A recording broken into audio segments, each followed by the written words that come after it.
Cerca Teleeuropa sul tuo Play Store o Apple Store e scarica la nostra app.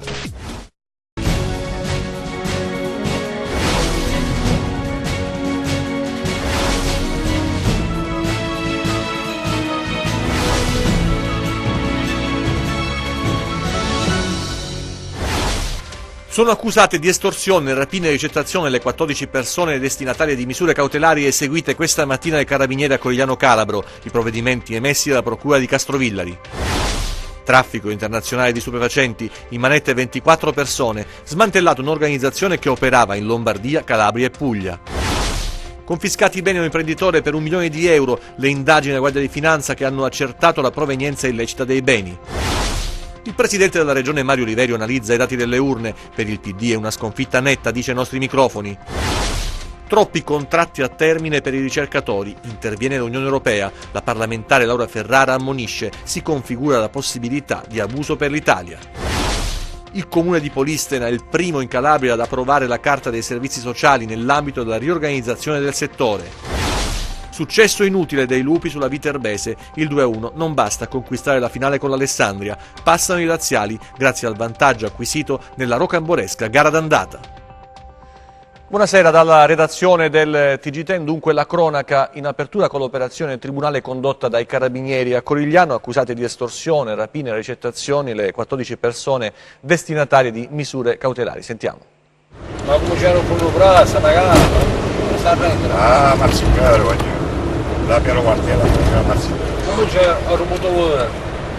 La marcia non si manda proprio ferma, proprio che la mano proprio... Martellate sulle mani, botte e minacce e uno spaccato di estrema violenza, quello che emerge dalle intercettazioni dell'operazione Il Tribunale, effettuata oggi dai carabinieri a Corigliano Calabro. Le indagini, coordinate dalla Procura di Castrovillari, hanno fatto luce su estorsioni e furti compiuti tra il 2013 e il 2014 e si è scoperto che a Corigliano ci sono 2 gruppi criminali tra loro contrapposti, quello del centro storico, egemone, oggi destinatario di 14 ordinanze cautelari, che lotta contro le nuove leve dello scalo, istituito un vero e proprio tribunale che processava chi compiva reati senza l'autorizzazione dei capi. C'era un livello evidentemente diverso che puniva questi che stavano trasgredendo forse alle regole sul territorio, non avevano avuto le autorizzazioni di chi di dovere. E la singolarità è questa, che a un certo punto si svolgeva una sorta di processo vero e proprio nei confronti di chi si riteneva responsabile di queste condotte e poi veniva emessa la sentenza, che era una sentenza punitiva. Così come giustamente messo in evidenza dalle intercettazioni emerge questo dato di bisognava dare delle lezioni, cominciare a rompere un braccio, a rompere una gamba, quindi aumentando di volta in volta le condotte finché non capivano che bisognava allinearsi e fare solo determinate cose. Le rappresaglie potrebbero essere iniziate quando un parente di Filippo Solimando, presunto capo del gruppo, ha subito un furto nel suo appartamento, ma vittima di una pesante intimidazione è stato anche un carabiniere che indagava sul caso. Le indagini sono proprio partite da questo 11 aprile 2013 in cui nella notte in quel momento ignoti hanno dato alle fiamme l'autovettura di un nostro militare, un fatto che potete intuire tutti di una evidente gravità perché è un attacco diretto a un rappresentante dello Stato. Da lì una serie di ulteriori aggressioni fisiche anche particolarmente violente, in determinati casi anche con l'uso di armi nei confronti di una serie di giovani residenti a Corigliano. Ci stiamo finalmente riappropriando del territorio, dicono gli inquirenti, che sottolineano come dalle intercettazioni emergano anche inquietanti fenomeni di estorsione a danno di diversi imprenditori che hanno subito anche per 10 anni, pagando e mai denunciando. Sottolineato il caso di un benzinaio che aveva appaltato dei lavori in Toscana. Noi abbiamo una ditta a Prato che da tempo non riesce a lavorare, gli viene detto. Vedi se gli puoi dare una mano, così lavori tranquillo pure tu. 24 invece le persone in manette per traffico internazionale di stupefacenti, una organizzazione è stata smantellata, operava in Lombardia, Calabria e anche in Puglia. Sentiamo. Li pigliamo e andiamo a Pavia.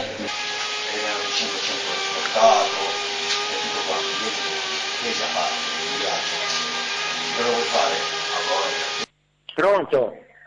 Io fra. È 1169.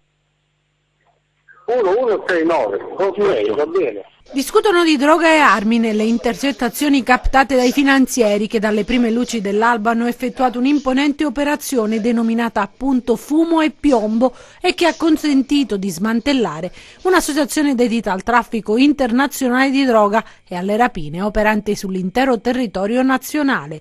Oltre 200 i finanzieri coordinati dal comando provinciale della Guardia di Finanza di Pavia, con il supporto del Servizio Centrale Investigazione e Criminalità Organizzata della Guardia di Finanza e dei comandi provinciali di Milano, Foggia e Crotone, che hanno dato esecuzione a 24 ordinanze di custodia cautelare in carcere in Lombardia, Calabria e Puglia. I reati contestati sono traffico internazionale di sostanze stupefacenti, ricettazione, riciclaggio, detenzione di armi da guerra, tentata rapina, lesioni e resistenza pubblico ufficiale.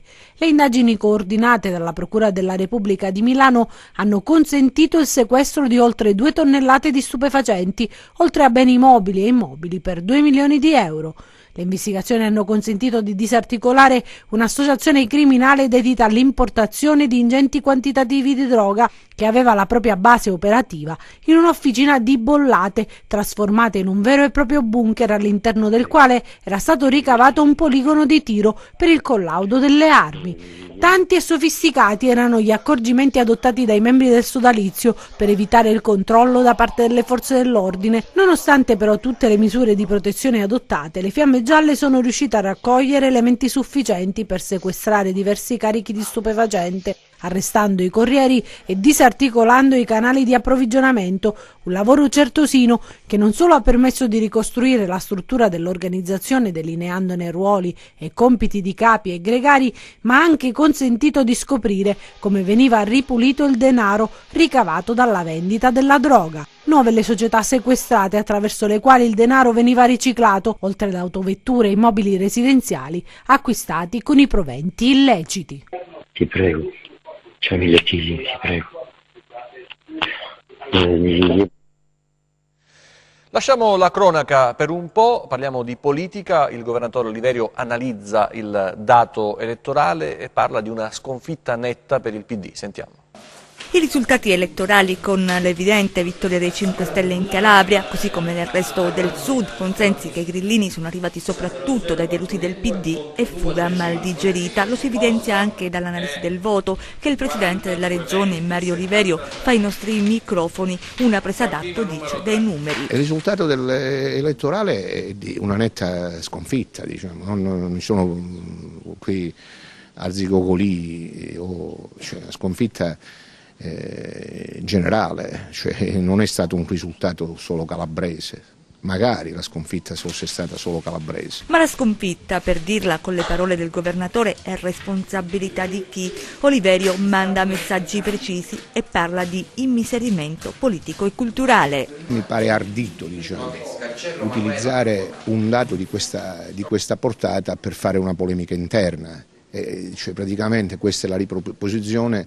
dell'immiserimento appunto della politica in passaggi come questo, che sono passaggi epocali. Fare prevalere l'immiserimento, magari si va dal comune dove c'è quello che è all'opposizione, che ricerca il buchino di una diga che è praticamente di proporzioni enormi, va a vedere il buchino per avere, come dire, nel suo comune voce, spazio per attaccare magari chi è alla maggioranza o viceversa chi dalla maggioranza è all'opposizione. Cioè, purtroppo c'è un immiserimento che anche questo deve fare riflettere, perché appunto bisogna seminare cultura. E purtroppo c'è stato in questi anni anche un decadimento della vita pubblica, bisogna dirlo. Troppi i ricercatori precari, per l'Italia si configura l'eccessivo utilizzo di contratti a termine, quanto afferma l'europarlamentare pentastellata Laura Ferrara, che in merito a quello che resta un problema irrisolto ha interrogato la Commissione europea. Sentiamo. Ricercatore, soprattutto se giovane, in Italia, non solo in Calabria, è sinonimo di precarietà. Pensate che nel CNR, per fare un esempio, se ne contano 4.500, poco meno della metà dei dipendenti, che sono complessivamente 11.500. L'utilizzo dei contratti a tempo determinato troppo diffuso nel paese è un problema, anzi di più si potrebbe configurare un abuso, secondo l'europarlamentare Laura Ferrara, che ha interrogato la competente commissione a Bruxelles. È arrivata la risposta della Commissione europea che conferma la necessità di valutare la conformità di queste tipologie contrattuali che potrebbero essere in contrasto con quanto stabilito dall'accordo quadro in tema di lavoro a tempo determinato. Gli istituti di ricerca sono stati esclusi dai decreti legislativi in materia di riorganizzazione delle amministrazioni pubbliche e anche questa esclusione sarà oggetto di valutazione da parte della Commissione europea.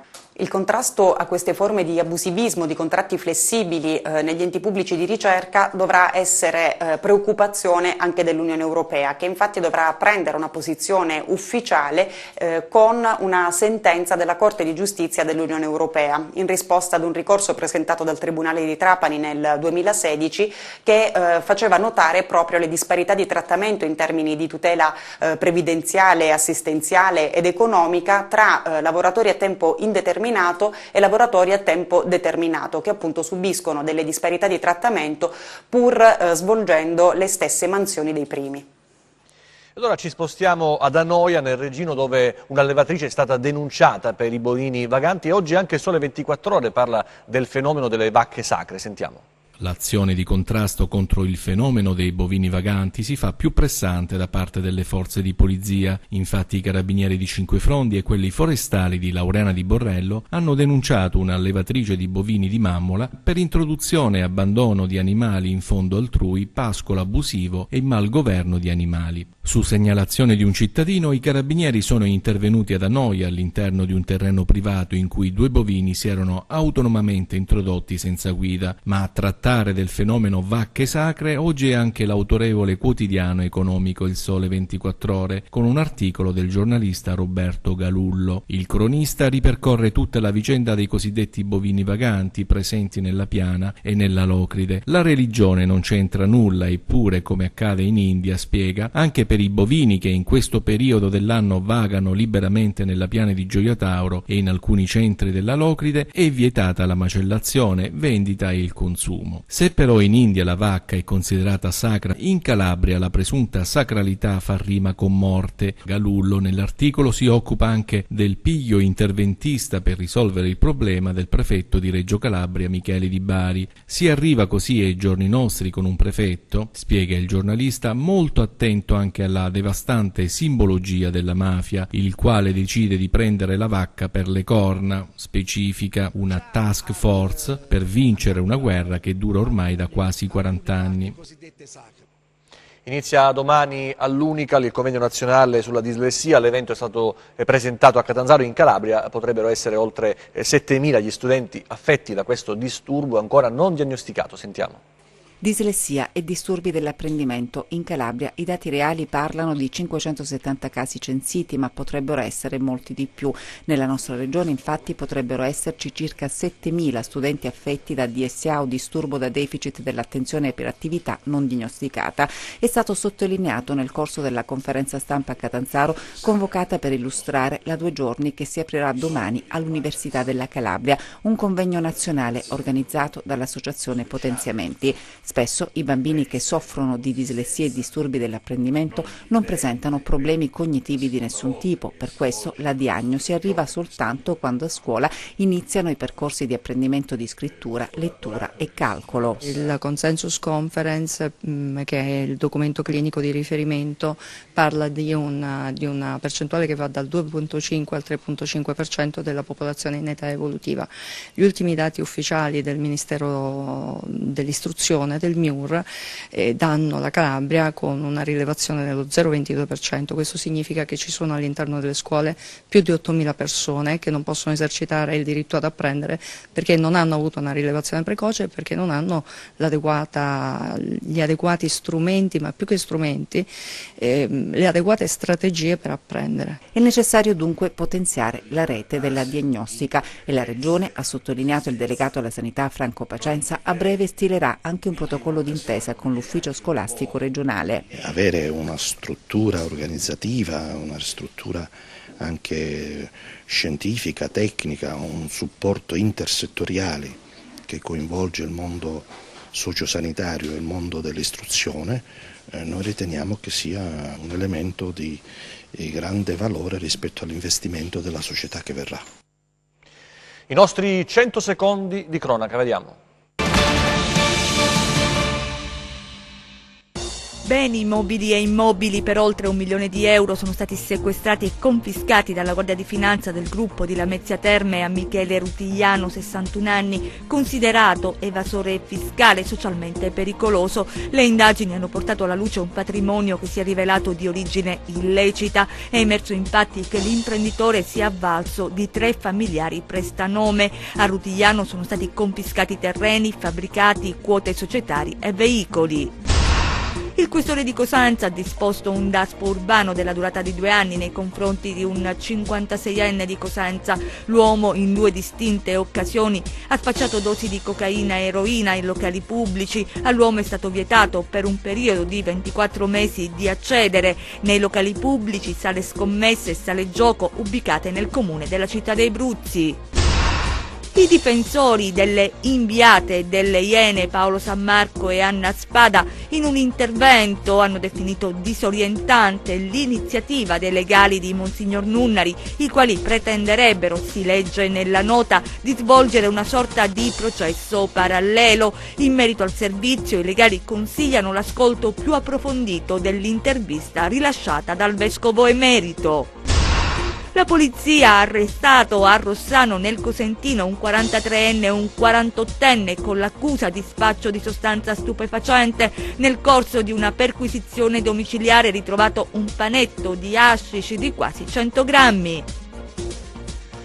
Andiamo su Repubblica.it perché è un vero terremoto quello che si è scatenato dopo la morte del giornalista Jan Kuciak. È coinvolta anche l''ndrangheta, come abbiamo raccontato nei giorni precedenti. In Slovacchia l'uccisione del reporter travolge il governo, si dimette anche il premier Robert Fico, esecutivo nella bufera per la morte di Jan Kuciak, che indagava sui legami tra politica e criminalità.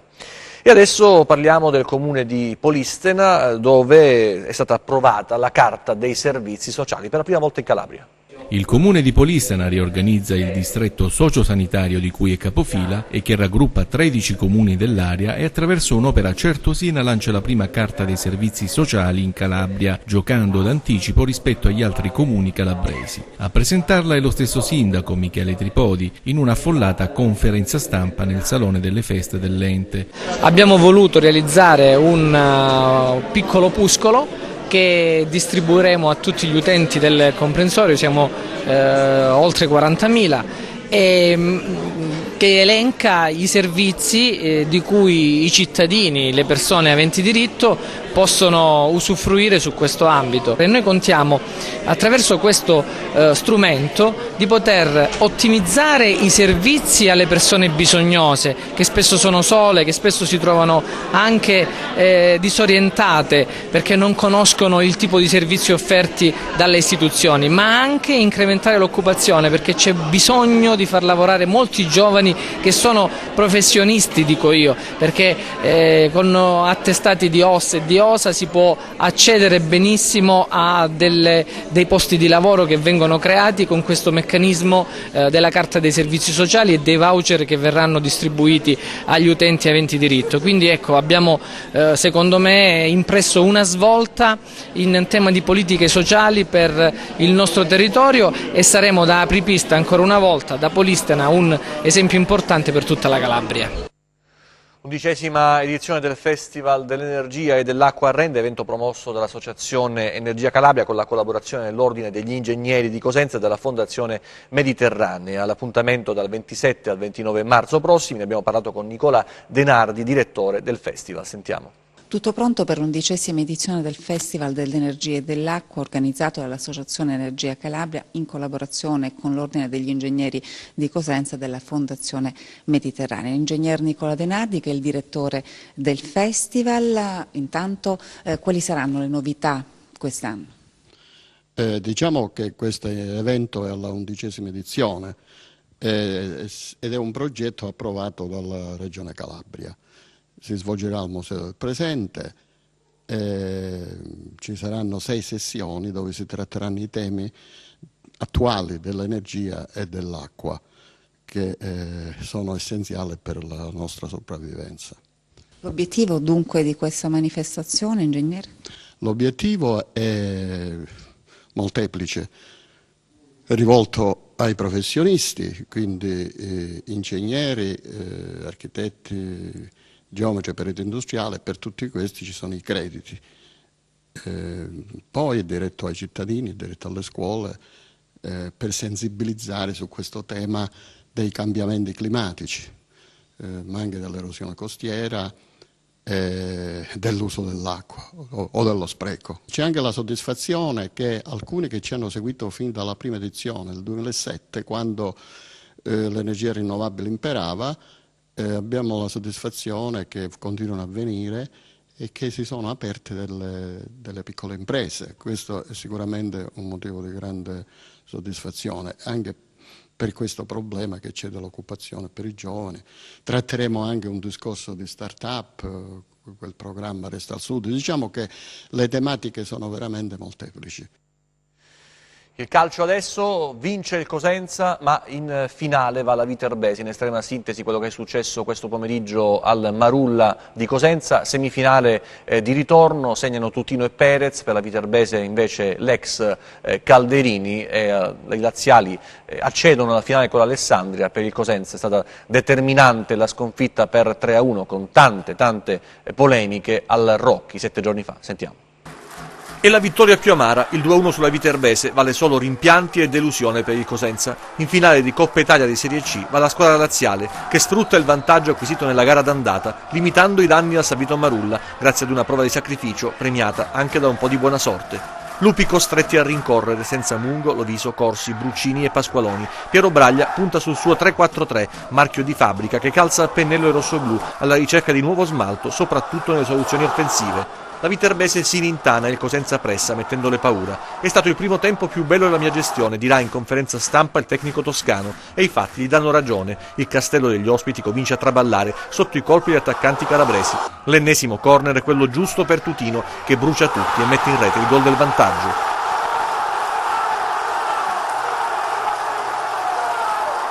E la rete che sarebbe bastata ai Lupi, senza il rigore subito nel finale al Rocchi, e invece è solo la metà dell'opera, con 60 minuti da giocare, contro un avversario sempre più abbottonato e intenzionato a spezzare trame e speranze dei padroni di casa. E così il finale del primo tempo è avaro di occasioni e lascia presagire quale sarà il copione della ripresa, identico ma con una variabile da non sottovalutare, la presenza di Elio Calderini.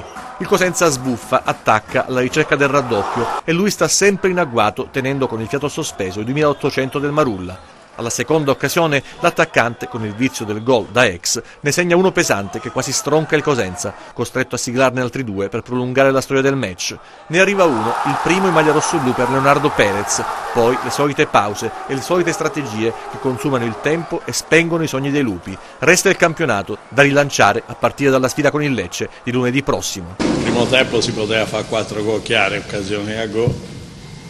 No, infatti poi è normale che al minimo errore il calcio purtroppo è questo.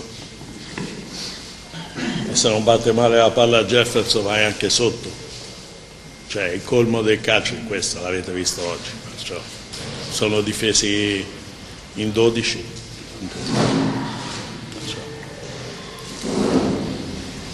Io dei ragazzi sono contento. Per me hanno fatto un grande primo tempo. Poi è normale che con 16 gradi calasse, però la squadra La squadra ha giocato molto bene, sono contento dei ragazzi. E adesso il basket, tappa cosentina di Join the Game, il torneo riservato alle categorie giovanili. Sentiamo. Si chiama Join the Game ed è una vera e propria festa per gli amanti della pallaspicchi che con grande entusiasmo hanno partecipato al torneo 3 contro 3 riservato alle categorie giovanili che si è svolto nel weekend nella struttura del Palacus a Rende. Una manifestazione che in contemporanea si è svolta a Catanzaro, Cosenza e Reggio Calabria. A Cosenza infatti hanno presenziato tutti i componenti del comitato provinciale guidati dal delegato Fabio Lorenzi. Contributo fondamentale è stato fornito dal commissario Antonello Schiumerini, chiamato a gestire gli incontri delle varie categorie in gara. Ragazzi e ragazze si sono sfidati fra loro nei vari campi per riuscire a salire sul gradino più alto del podio, con la partecipazione del vicepresidente regionale Claudia Soppelsa, la quale ha premiato le 3 squadre vincitrici per ogni categoria che avranno il diritto di accedere alla fase regionale che si svolgerà il prossimo 8 aprile a Reggio Calabria. Per la categoria Under 14 maschile ha vinto l'Abacos Rende, mentre per l'Under 13 maschile si è aggiudicato il primo posto la Giulitta Basket Tortora. La categoria Under 13 femminile invece è stata vinta dal Pollino Castrovillari. Evento importante domani per promuovere la donazione degli organi organizzato dal Rotary. Vediamo. Dottora Mantea, domani il Rotary ha un'iniziativa importante, presenta un progetto che coinvolge più associazioni, obiettivo incrementare le donazioni. Sì, non solo il Rotary, le associazioni coinvolte oltre il Rotary sono alcuni Club Lion, Sor Optimis, Fidapa, molte associazioni di volontariato, Innerguil e così via. L'obiettivo è proprio quello di migliorare la cultura della donazione e di incrementare il numero delle dichiarazioni di volontà alla donazione. L'obiettivo è proprio quello di aumentare il numero dei prelievi in modo da soddisfare le richieste dei cittadini calabresi, altrimenti avremo dei grossi problemi. Conseguenze, lo diciamo senza allarmismi, la chiusura dei centri regionali. Sì, conseguenza è la chiusura dei centri regionali trapianti, eppure nei centri regionali trapianti di Cosenza e di Reggio esistono delle buone professionalità, ottime professionalità in grado di identificare il donatore, di accertare la morte cerebrale, di eseguire il trapianto, di seguire i pazienti dopo, di tipizzarli nel modo migliore, e allora questa è una tristezza. E adesso il meteo, vediamo che tempo farà nelle prossime ore.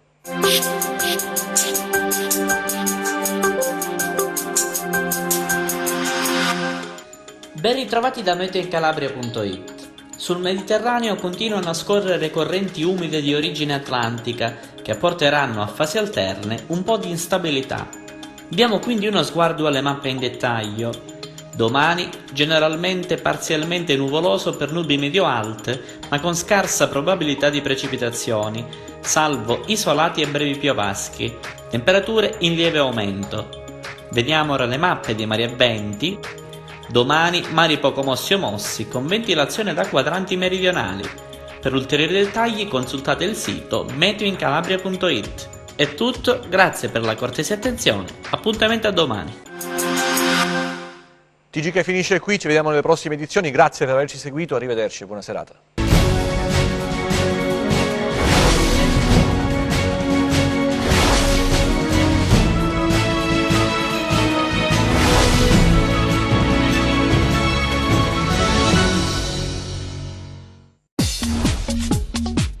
Cerca Teleeuropa sul tuo Play Store o Apple Store e scarica la nostra app.